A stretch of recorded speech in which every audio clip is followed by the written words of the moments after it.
welcome back to another Swift tutorial. In today's video, we're going to be looking at how we can put a horizontally scrolling collection view in a table view cell. So we've got a vertically scrolling table view here, and each of these cells actually has a collection view inside of it, with each collection view inner cell having an image and a label. So as you can kind of see, this is similar to what Instagram and the App Store and those other apps do to show a wide variety of data. With that said, hit that like button below, subscribe if you're new, and let's get into the video. So first things first, as always, let's start up Xcode and create a new project. We're going to stick with a single view application. Let's name our project collection cell, and let's save it on our desktop. Expand our Xcode window and start talking about the various pieces we're going to need to get this set up. So first and foremost, we're going to have to implement a basic table view with a custom cell. That cell is going to contain a collection view, and that collection view also needs a custom cell. So let's create all the classes we need to begin with. So I'm going to add a folder and make this first one table cell. Add one more folder, make this one collection cell, right-click the table cell, and we want a new file. It's going to be a UI table view cell. Let's make sure to also check this box, and we're going to call this collection table view cell. Let's add it, save it, and let's do the same thing for the other folder, new file. This one is going to be a UI collection view cell, and we're going to call it my collection view cell. Check the box and create it. So as you saw in the simulator demo, we're going to be showing some pictures and text in each item.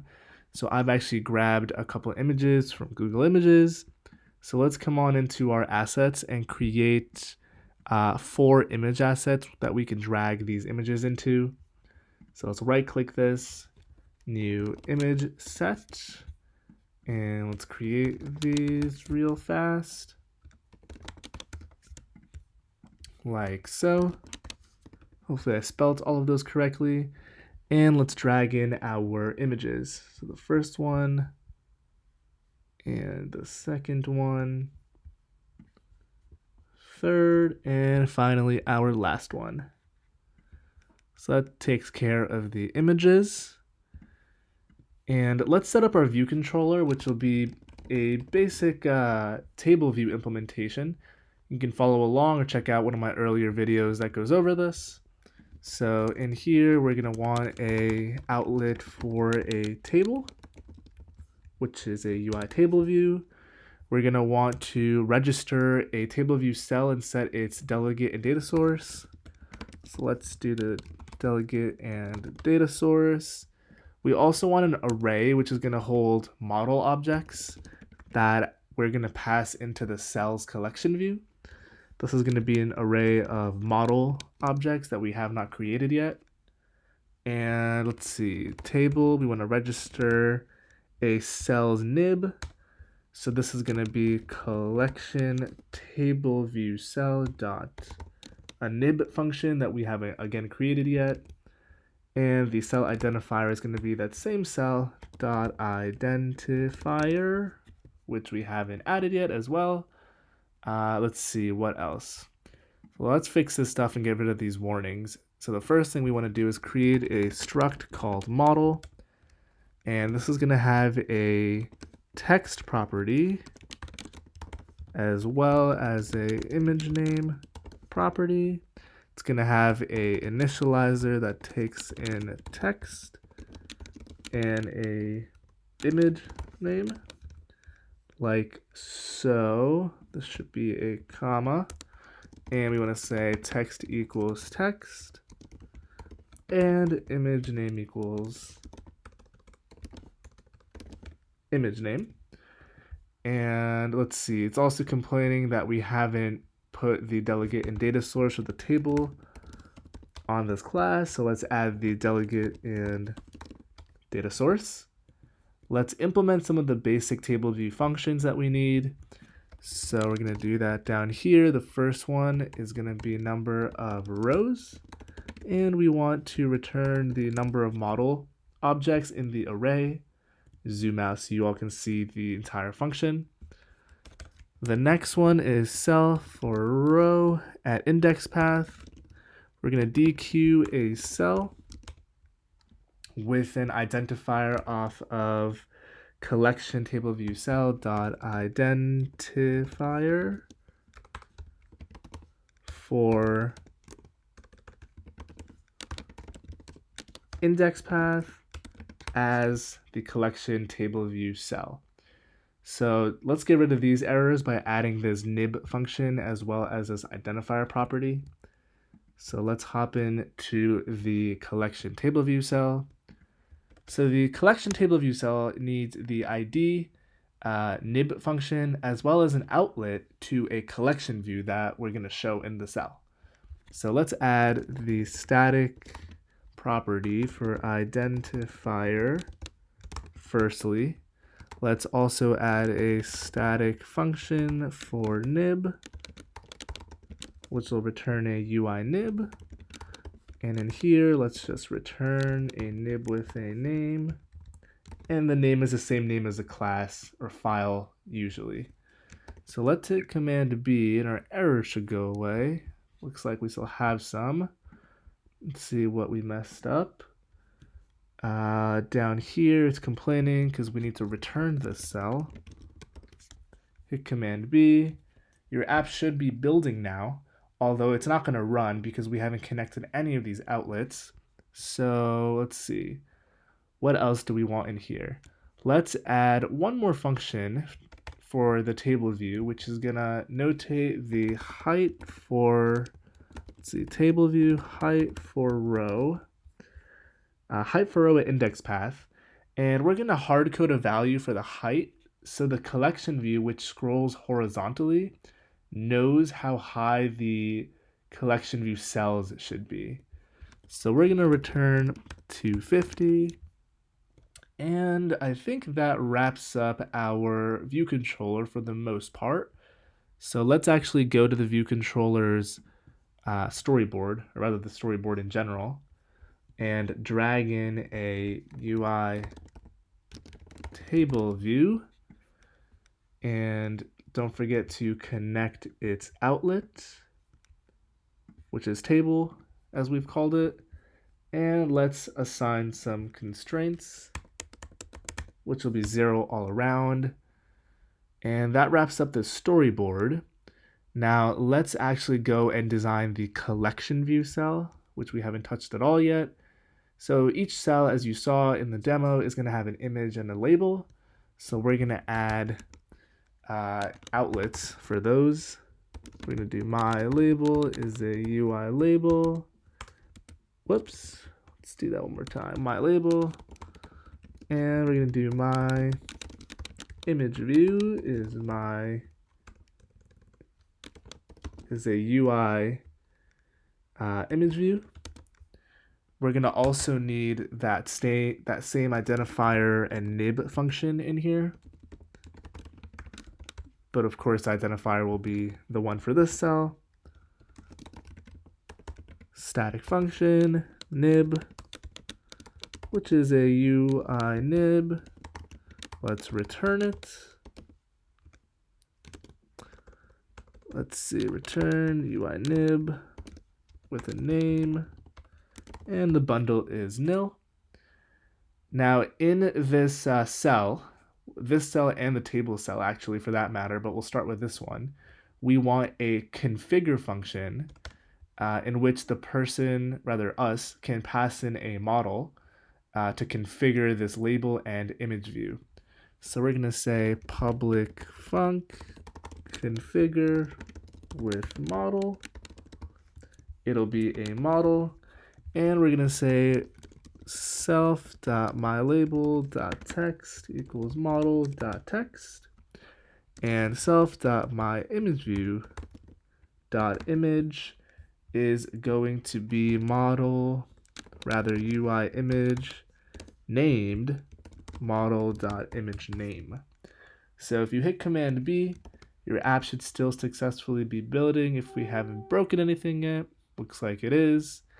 Let's go to our collection views nib and drag in the image view as well as the label.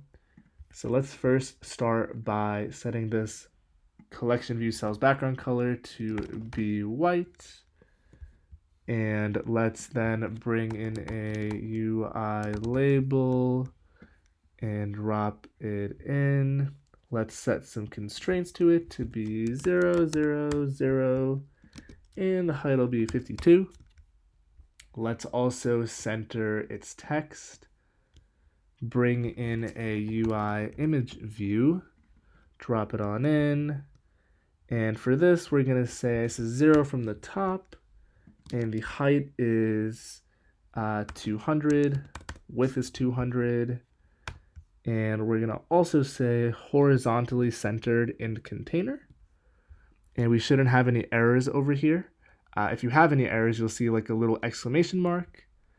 And next we need to connect the My Image View outlet to our image view. So it looks like I grabbed the label one first. So let's do the label one first.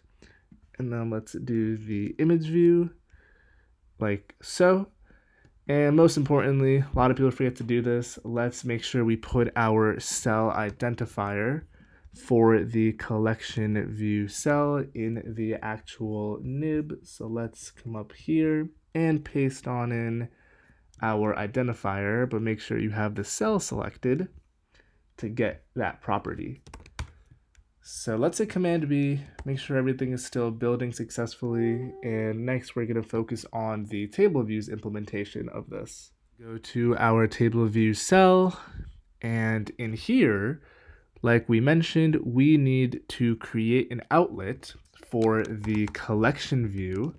So we're going to call it collection view. It's going to be a UI collection view. We also need an array to hold the model objects that the collection view is going to use to configure itself. We can get rid of this commented template code that Xcode has given us. When the cell gets created, we need to do two things. The first thing we need to do is register the collection view cell to the collection view, and we also need to assign the delegate and data source for the collection view. So let's first register the cell. So we want to register a nib for a cell with reusable identifier. So this is going to be my collection view.nib and my collection view.identifier. Next up, we're going to say collection view.delegate is self and data source is self. That'll give you some errors because we have not added those protocols up here. So let's come up here and add the UI collection view delegate, the UI collection view data source. And we also want to add another delegate here, and that delegate is going to allow us to control the size of the collection view's inner cell. And that's going to be collection view, delegate flow layout. So that said, you'll have an error up here because there are some functions that the collection view needs implemented, similar to a table view. So we'll hit fix on the error and it'll stub out the functions for us. Let's move those down here just to better organize us. So collection view. The first function wants the number of items in the collection view, and we are going to return the number of models, like so. And for the actual cell, we're going to dequeue that my collection view cell that we set up. So we're going to say let cell equals collection view dequeue reusable cell with an identifier. And it's going to be my collection view.identifier for this index path. And we're going to dequeue this as a my collection view. my collection view cell. Don't forget to come down here and actually return the cell. And between this, let's do a cell configure, and we need to pass in a model. So we're going to say the current model. And let's see, we also need to specify the size for this collection view cell. So we want collection view size for item, I believe it's called. Let's see, UI collection view layout, size for item. Perfect. So we're going to return a CG size with a width and a height. And it's going to be 250 by 250. Let's hit Command B. We should be still successfully building. And if I haven't forgotten anything, I believe the last thing we need to do is just set up the nib for the table view cell. And we should be in business and good to go. So let's find a collection view and drag it on in. Connect it with the outlet that we added to the collection view. Let's add some constraints to this to take up the entire collection view cell, like so. And let's see, what else do we need to do? Let's not forget to set the cell's identifier in the nib. So let's come in here, grab that, select the cell, open up the identity inspector, and paste that there. And we also want to select the collection view and change this to be horizontal. And let's build and run and see if we crash. Hopefully we haven't forgotten anything. We won't see any items in the cell yet because we haven't created models, but the app should definitely not be crashing. Let's actually get rid of that simulator and use the one that I've already got open. So let's pick that one, hit Command R, and fingers crossed that we're not going to crash. Looks like we're not. So cool, let's go create some models and see this in action. So let's go to our view controller, and we're going to create models by saying models.append and a model object with a text property and image name. So let's just say first image 1. Let's copy and paste this a few times. So the next one's going to be image 2, 3, 4. Let's just put these in random order. It's irrelevant for the purposes of the demo. And let's copy and paste this, I don't know, maybe twice more to give us a total of 12 cells. Hit Command R, and let's see what we get. So it looks like we have a cell here, but not see the collection view cells. So let's go back to the table view. And I think what we forgot to do is implement a configure function. Yeah, it looks like we don't have a configure function on this. So when we create a table view cell here, we got to configure it with the models. So if we go back to this collection table view cell, let's add a function in here called configure with, similar to the collection view cell. And this is going to be models. And we're going to say self.models equals models. And I believe that should be sufficient, but just in case, we're going to do a collection view reload data. So let's go back to the view controller and call this configure function. So cell.configure with models, which is our models property. So hit Command R. Looks like we have an error here because I didn't use the correct function. We want configure with models. Hit that run button one more time, and all right, we got something showing up. So it looks like our actual table view has more than one cell, and we also have this horizontal scrollable in it. The reason we have multiple table view cells is actually because this models array we're passing into one cell. So let's just return one table view cell. And we'll see we have one table view cell with this horizontally scrolling carousel type thing. Now, to get this to look a little nicer, let's go to our My Collection view cell, and let's set the image to take up the entire image view. So the content mode is going to be Scale Aspect Fill. Hit that run button once more. And now you'll see we have these nice square images with the image taking up the whole image view. We have a label beneath it. And yeah, that's basically how you can set up a collection view in a table view cell. So this is a pretty popular pattern. And if we actually go back to the view controller and change this to be like, I don't know, 10 for number of rows in the table view, you'll see that this starts to look something like the App Store, where if you go into the App Store, you have the horizontally scrollable kind of promotions of apps you can download. Or in other apps where you have these like carousels. I know Facebook and Instagram love using these. So it's a pretty popular pattern, and it isn't too much work to set up, but it definitely looks cool and adds a lot of user value. So with that said, I hope you enjoyed watching the video. If you found it interesting and learned how to get this done, please do drop a like. Helps out the channel quite a bit. Subscribe if you're new for daily Swift tutorials. Leave a comment. Did you have any issues with this? Any feedback? A better way of implementing it? I'd love to hear from you all. Thanks for watching again. I'll see you in the next one.